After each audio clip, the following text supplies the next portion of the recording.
Permisi. Silakan masuk, Bu.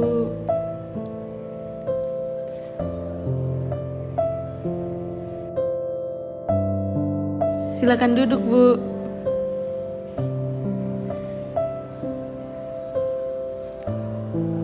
Assalamualaikum, Bu.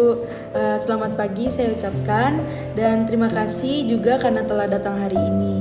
Jadi sebelum saya mulai sesi konselingnya, saya ingin memperkenalkan diri saya terlebih dahulu agar nanti saat proses konseling bisa lebih rileks dalam proses konseling nantinya. Jangan anggap saya konselor ya, Bu. Anggap saja saya sebagai teman cerita Ibu. Baik, Bu, silakan. Baik, perkenalkan di sini nama saya Veda. Saya sebagai konselor yang akan membantu Ibu dalam menyelesaikan permasalahan Ibu. Kalau boleh tahu nama Ibu siapa? Saya Nirina, Bu. Saya yang akan melakukan konseling atas permasalahan saya dengan suami. Saya Nita, ibu kandung dari Nirina. Baik, saya memahami bahwa ini adalah situasi yang sangat sulit dan penuh tekanan bagi semua pihak. Namun di sini saya sangat berharap sesi ini bisa menjadi langkah awal yang baik untuk memulai proses penyembuhan. Sebelum kita mulai, agar semua merasa aman dan nyaman untuk berbagi perasaan dan pengalaman, apakah ada yang ingin disampaikan sebelum kita memulai proses konseling? Karena dalam proses konseling ini kita butuh keterbukaan antara Ibu Nirina dan juga saya. Saya harap Ibu Nirina dan juga Ibu Nita bisa bekerja sama dalam proses konseling. Saya ingin menyelesaikan masalah saya, Bu. Sebelumnya saya tuh orangnya adalah orang yang sangat tertutup, apalagi ditambah suami saya itu adalah seseorang yang sangat posesif, membatasi pergaulan saya untuk bercerita kemana saja. Nah, saya tuh merasa gak punya siapa-siapa, Bu, di hidup ini. Saya cuma punya suami saya. Soalnya apapun kegiatan saya selalu didampingi sama suami saya. Ketika suami saya berbuat seperti itu, saya merasa tidak punya tempat cerita lain. Akhirnya saya cerita ke ibu saya. Selain itu saya juga tidak mungkin kan, Bu, cerita ke orang lain, karena ini tuh masalah rumah tangga. Oke, baik. Berarti selain sama Ibu Nita, Ibu Nirina ini belum pernah cerita ke siapa-siapa lagi ya tentang masalah Ibu? Iya, Bu, anaknya cuma cerita ke saya. Dia nggak berani cerita ke orang lain, apalagi ini kan masalah sama suaminya. Karena itu akhir-akhir ini anaknya ini sering murung, nggak kayak biasanya. Oh baik, apakah betul Bu Nirina, kondisi Bu Nirina sekarang itu seperti apa yang diceritakan oleh Bu Nita tadi? Iya, Bu, betul yang diceritakan oleh ibu saya tadi. Saya di sini itu hanya ingin memahami mengapa semua ini tuh harus terjadi sama saya. Terus gimana caranya saya tuh biar bisa pulih dari semua ini. Saya jujur sangat merasa tertekan dengan semua yang ada. Saya juga bingung, Bu, harus cerita ke siapa dan gimana caranya untuk menolak. Saya di sini untuk mendukung anak saya. Kami ingin tahu bagaimana hal ini bisa membantu Nirina agar bisa melewati masa sulit ini. Kami ingin yang terbaik untuk Nirina dan siap melakukan apapun yang diperlukan untuk mendukungnya selama masa konseling ini. Baik, Bu, terima kasih ya atas kehadiran dan dukungan Anda. Ibu Nirina, bisa tolong ceritakan kepada kami apa yang terjadi dalam hubungan Anda dengan suami Anda? Sebenarnya saya tuh agak kurang kurang enak ya Bu untuk cerita begini ke orang lain. Tapi karena dalam masa konseling, jadi saya akan menceritakannya dengan sukarela. Sebelumnya suami saya ini tuh sering memaksa saya untuk berhubungan tanpa persetujuan saya Bu. Setiap kali saya menolak untuk berhubungan, dia tuh sangat marah dan tetap memaksa saya Bu. Padahal saya tuh kan seharian udah sangat capek ya Bu. Saya tuh ngurus anak, saya tuh masih punya anak yang masih kecil banget Bu. Saya otomatis kan harus ngurusin. Terus saya juga punya bisnis, saya juga ngurusin rumah. Apalagi menurut saya dia sebagai suami juga gak pernah membantu Bu. Saya tahu dia tuh juga kerja di kantornya seharian, tapi apa salahnya sih Bu ya untuk dikit-dikit bantuin saya? Masa setingkat dia cuci piring bekas makan dia sendiri aja dia gak mau Bu. Dia menolak, malah membentak saya. Nah untuk hal-hal yang kecil itu aja dia tuh gak mau membantu saya gitu Bu. Saya merasa sudah lelah fisik, lelah mental, terus lelah semuanya deh Bu menghadapi suami saya. Saya juga ngerasa gak berdaya, gak bisa menolak permintaan suami saya. Saya intinya ngerasa udah gak disayangi lagi Bu. Saya udah gak kuat sejujurnya selama ini. Baik, terima kasih ya Bu Nirina telah berbagi cerita Anda tadi. Yang langkah yang Ibu Nirina ambil ini tuh adalah langkah yang sangat berani dan penting. Saya cuma ingin Anda tahu bahwa di sini tuh rahasia Anda aman dan tidak akan diketahui oleh siapapun kecuali saya. Di sini kami akan bekerja sama untuk mencari solusi agar permasalahan Ibu Nirina ini menemukan titik terang, dan kami akan berkomitmen untuk sepenuhnya mendukung Anda dalam menyelesaikan permasalahan Anda. Jadi dalam konseling ini kita tuh berusaha memahami bagaimana pengalaman masa lalu bisa mempengaruhi perilaku dan perasaan yang Ibu alami saat ini. Ibu Nirina, apakah Ibu bersedia untuk berbagi pengalaman masa lalu Anda, khususnya mungkin yang membuat Anda merasa tidak berdaya dan merasa terabaikan, karena masa lalu itu mungkin sangat berhubungan dengan masalah yang Anda alami saat ini? Iya Bu, saya bersedia untuk menceritakan segala sesuatu tentang masa lalu saya. Baik, silakan Bu Nirina menceritakan pengalaman masa lalu Ibu yang mungkin membuat Ibu merasa terabaikan dan merasa terintimidasi oleh keadaan Ibu sekarang. Semoga Ibu dapat memahaminya ya. Jadi menurut saya tuh waktu saya kecil itu Bu, saya tuh sangat terabaikan. Dulu orang tua saya itu waktu saya masih kecil sangat sibuk dengan pekerjaan mereka. Tapi ya gimana mereka kan lagi masa merintis ya Bu. Jadi waktu itu saya mau gak mau juga harus mengerti. Setelah semuanya keadaan ekonomi sudah mulai stabil, akhirnya saya punya adik. Akhirnya orang tua saya fokusnya lebih sama adik saya, dan tetap aja saya tetap yang jadi korban. Saya tetap diabaikan sama orang tua saya. Terus akhirnya karena mereka juga sibuk dengan pekerjaannya mereka, saya itu sering merasa sendirian dan gak diperhatikan. Saya juga seperti gak pernah didengar gitu Bu sama orang tua saya. Saya juga susah untuk menolak permintaan orang tua saya. Saya juga takut kalau semisal menolak, soalnya ya saya ngerasa segala sesuatu itu harus ditentukan sama orang tua saya. Saya juga gak punya kesempatan untuk memilih sendiri. Saya juga takut atas respon dari orang tua saya jikalau saya itu menolak permintaannya mereka atau saya itu menyanggah apa yang mereka katakan. Saya itu ini sebelum menyatakan perasaan saya itu udah takut duluan gitu Bu sama orang tua saya. Ya mungkin itu karena faktor saya kurang dekat sama orang tua saya juga sih Bu kalau menurut saya. Oh gitu ya Bu.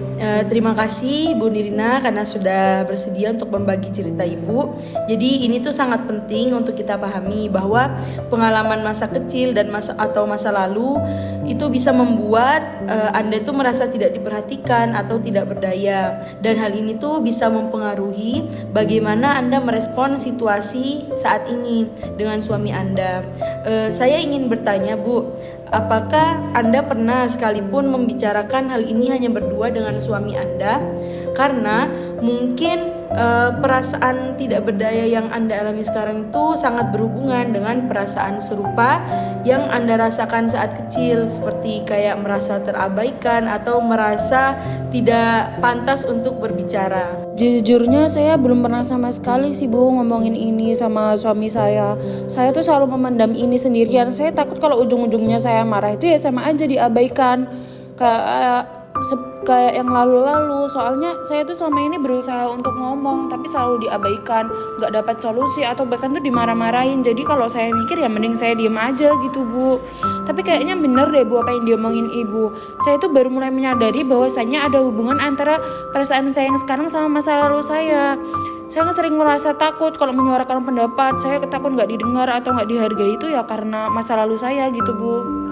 Baik Bu Nita, saya ingin bertanya bagaimana perasaan Anda setelah mendengar cerita dari Ibu Nirina tentang masa kecilnya? Saya merasa sangat bersalah Bu. Saya tidak pernah menyadari bahwa dia merasa seperti itu. Saya dan suami sangat sibuk dengan pekerjaan dan mungkin tidak memberikan perhatian yang cukup kepadanya. Saya juga merasa sangat sedih dan menyesal. Saya harap kami bisa memperhatikannya dulu karena kami benar-benar tidak pernah bermaksud untuk membuatnya merasa tidak diperhatikan seperti yang dirasakannya saat ini dan pada saat masa kecilnya. Iya gitu ya Bu ya. Jadi Bu, penting untuk kita semua untuk memahami bahwa perasaan yang dirasakan Bu Nirina sekarang itu adalah hasil dari pengalaman masa lalunya. Ini bukan salah siapa-siapa ya, saya tidak menyalahkan Bu Nita ataupun Bu Nirina karena di sini kita perlu bekerja sama untuk mendukung Bu Nirina dalam proses penyembuhannya agar apa yang dirasakan Bu Nirina ini bisa tidak menjadi semakin parah ke depannya dan tidak membuat Bu Nirina itu terganggu kehidupannya. Dan kami harap setelah proses konseling ini Bu Nirina bisa mendapat dampak baik dalam kehidupannya. Bu Nirina, penting untuk memahami bahwa pengalaman masa lalu Anda itu sangat bisa mempengaruhi bagaimana Anda merespon situasi saat ini. Jadi ketika Anda merasa tidak berdaya di masa kecil dan tidak diperhatikan, itu juga mungkin membuat Anda lebih sulit untuk menolak atau membela diri Anda sendiri dalam situasi yang Anda alami saat ini. Perasaan tidak berdaya ini bisa saja menjadi sangat kuat dan mempengaruhi bagaimana Anda berinteraksi dengan suami Anda. Jadi saya harap Ibu Nirina bisa bekerja sama dengan kami agar kita tuh bisa menemukan titik terang dari permasalahan Ibu Nirina. Apakah Ibu Nirina bersedia untuk bekerja sama dengan kami untuk mengikuti konseling? Iya Bu, saya bersedia. Nah saya juga udah mulai melihat ada benang merah di hubungan itu sekarang. Saya sering merasa tidak bisa mengatakan tidak karena saya juga takut untuk menyuarakan pendapat saya atau menolak permintaan suami saya. Karena saya juga takut akan reaksinya. Ternyata dari kecil saya juga seperti itu karena saya sulit untuk menolak permintaan orang tua saya. Akhirnya hingga saya itu tidak bisa menghargai diri saya sendiri. Saya tidak bisa mengutarakan perasaan saya. Dan itu terbawa sampai saya di usia yang seperti ini. Sampai sekarang saya masih tidak bisa untuk mengambil keputusan, tidak bisa untuk memutuskan sesuatu karena saya merasa takut. Baik Bu, ini adalah wawasan yang sangat penting ya Bu Nirina. Jadi di sini kita akan memahami hubungan antara pengalaman masa lalu Ibu dan perasaan Anda saat ini. Nah ini tuh adalah langkah besar dalam proses penyembuhan Bu. Jadi kita akan bekerja sama untuk membantu Ibu Nirina ini menemukan suara Anda dan membangun kembali kekuatan Anda. Baiklah, langkah pertama dalam proses pemulihan Ibu Nirina ini adalah memahami dan menerima perasaan Ibu saat ini. Selanjutnya, kita juga akan bekerja sama untuk membangun kembali rasa percaya diri Ibu dan kemampuan Ibu untuk mengatakan tidak kepada suatu hal yang Ibu tidak inginkan karena itu hak Ibu. Dan Ibu juga dalam proses konseling ini saya harap Ibu bisa menetapkan batasan yang tidak diinginkan oleh Ibu Nirina dan menetapkan mencari cara untuk mengatasi rasa takut serta menyuarakan pendapat yang ingin Ibu suarakan dan juga ketidakberdayaan yang Ibu rasakan saat ini. Apakah ada hal lain yang ingin Ibu sampaikan atau tanyakan sebelum saya lanjut ke sesi selanjutnya? Karena mungkin dari penjelasan saya ada yang kurang kurang jelas ataupun masih belum bisa dipahami, Ibu bisa menanyakan terlebih dahulu, bisa dari Ibu Nita ataupun Bu Nirina. Silakan bertanya jika ada yang ingin ditanyakan. Kebetulan sejauh ini belum ada sih Bu. Saya cuma ingin belajar gimana cara saya itu untuk bisa berdiri sendiri, tidak merasa takut lagi untuk menolak atau mengatakan tidak sama orang lain. Saya ingin lebih kuat sama lebih percaya diri Bu, saya dari sebelumnya. Soalnya saya tuh dari dulu itu people pleaser ya Bu. Saya tuh gak enakan sama orang lain kalau nolak. Saya tuh takut kalau mereka tuh tidak menemani saya lagi, kalau mereka itu tidak berhubungan baik dengan saya lagi dan lain sebagainya. Saya dan keluarga akan mendukung penuh anak saya Nirina dalam setiap langkah proses ini. Kami ingin melihatnya bahagia dan merasa aman. Kami akan selalu ada di sini untuknya setiap saat. Dan kami siap melakukan apapun yang diperlukan untuk mendukungnya dalam menjalankan konseling ini agar dia bisa kembali merasa aman dan bahagia. Baik, terima kasih semuanya. Jadi yang ingin saya sampaikan adalah ini adalah awal dari sebuah proses penyembuhan yang panjang kepada Bu Nirina. Namun di sini kita akan melaluinya bersama-sama, dan Ibu Nirina ini saya sangat mengapresiasi keberaniannya dalam mengambil langkah ini, karena tidak mudah. Saya kira tidak mudah untuk mengambil langkah ini, dan kita akan mendukung Ibu Nirina sepanjang jalan untuk menuju proses penyembuhan. Kita akan mengatur sesi selanjutnya untuk terus bekerja sama pada proses penyembuhan ini dan memastikan bahwa Bu Nirina ini mendapatkan semua dukungan yang Ibu butuhkan. Terima kasih semuanya saya ucapkan atas kehadiran dan partisipasi hari ini. Saya sangat menghargai keberanian dan keterbukaan Ibu Nirina serta dukungan yang diberikan oleh Bu Nita serta keluarga. Dan saya harap apa yang telah saya sampaikan atau telah terjadi dalam konseling ini dapat membawa dampak yang baik dalam kehidupan Bu Nirina selanjutnya. Saya ucapkan sampai jumpa di sesi berikutnya. Saya harap Ibu berdua tidak ragu untuk menghubungi saya jika ada yang perlu dibicarakan. Baik Bu, sebelumnya saya terima kasih banyak ya kepada Bu Veda atas bantuannya. Setelah mendatangi Ibu, saya tuh merasa sedikit lega. Saya juga lega setelah berbicara, bercerita tentang apa yang saya alami ini. Saya juga ngerasa dari sesi ini tuh saya dapat titik terang gitu dan solusi untuk penyembuhan terhadap apa yang saya alami selama ini. Saya jadi lebih berani, lebih bisa mengutarakan rasa saya. Terima kasih banyak ya Ibu Veda atas bantuannya. Anak saya jadi menemukan solusi terbaik untuk dirinya dari masalah yang dihadapinya saat ini dan lebih berani mengutarakan pendapatnya ke depannya. Dan juga dia merasa lebih lega setelah melakukan konseling ini. Terima kasih banyak. Sama-sama Bu.